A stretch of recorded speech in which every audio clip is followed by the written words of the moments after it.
नमस्कार मित्रों, हम इस समय है दून पुस्तकालय एवं शोध केंद्र में और हम बात करना चाहेंगे अभी अपने बड़े भाई भूपेंद्र सिंह कंडारी जी से।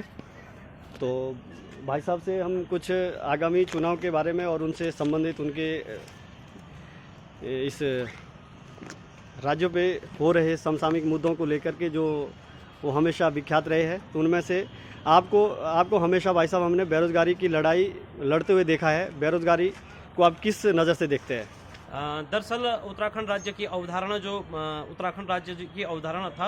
उत्तराखंड राज्य जो बना था वह इसलिए बना था कि यहाँ के लोगों को रोज़गार मिल सके, यहाँ पर पलायन की समस्या से निजात मिल सके, यहाँ के लोगों की मूलभूत समस्याओं का आपका निजात मिल सके। लेकिन राज्य बनने के इतने वर्षों के बाद हमने देखा है कि उत्तराखंड में बेरोज़गारी की दर निरंतर बढ़ी है और इस बात से हम झुटलाया नहीं जा सकता है कि ये राज्य धीरे धीरे एक धरना प्रदेश के रूप में तब्दील होते हुए हमें नज़र आता है। तो जिस प्रकार से आप हमेशा अपने मुद्दों को लेकर मुखर रहते हैं, तो राज्य के बड़े से बड़े लीडर भी जिस प्रकार से आपके प्रति जो कमेंट पास करते हैं, तो उससे मतलब एक बात स्पष्ट होती है कि वो आपको आरोप लगाते हैं कि वामपंथी का। तो हम जानना चाहेंगे कि आप वामपंथी विचारधारा से कोई ताल्लुकात रखते हैं?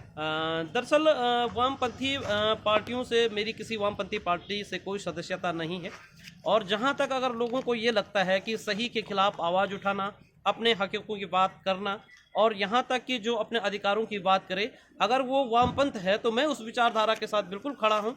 जहाँ भी हमने आज तक बात की है, हमने छात्र हितों की बात की है, विभिन्न राजनीतिक जो आपका छात्र आंदोलन हुए हैं उन आंदोलनों में मैंने सक्रिय भूमिका निभाई है। यहाँ तक भी मैंने भी कोई भी अभी तक राजनीतिक आंदोलन में प्रत्यक्ष रूप से कोई भी भाग नहीं लिया है।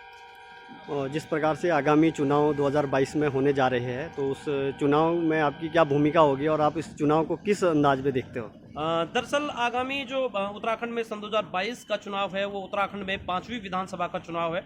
इस चुनाव में हम चाहते हैं कि जो क्षेत्र के लोग हैं वो अपने क्षेत्र राष्ट्रीय पार्टियों को न देकर बल्कि अपने क्षेत्र के जो आपका उम्मीदवार, योग्य उम्मीदवार हैं, जो आपके क्षेत्र के समस्याओं को विधानसभा के अंदर मजबूत तरीके से उठाते हैं, उन लोगों को आप विजयी बनाइए। यही इस बार विधानसभा में हम चाहते हैं कि योग्य लोग अधिक से अधिक हमारे विधानसभा के अंदर प्रवेश करें ताकि स्थानीय समस्याओं का आपका हमें निदान मिल सके।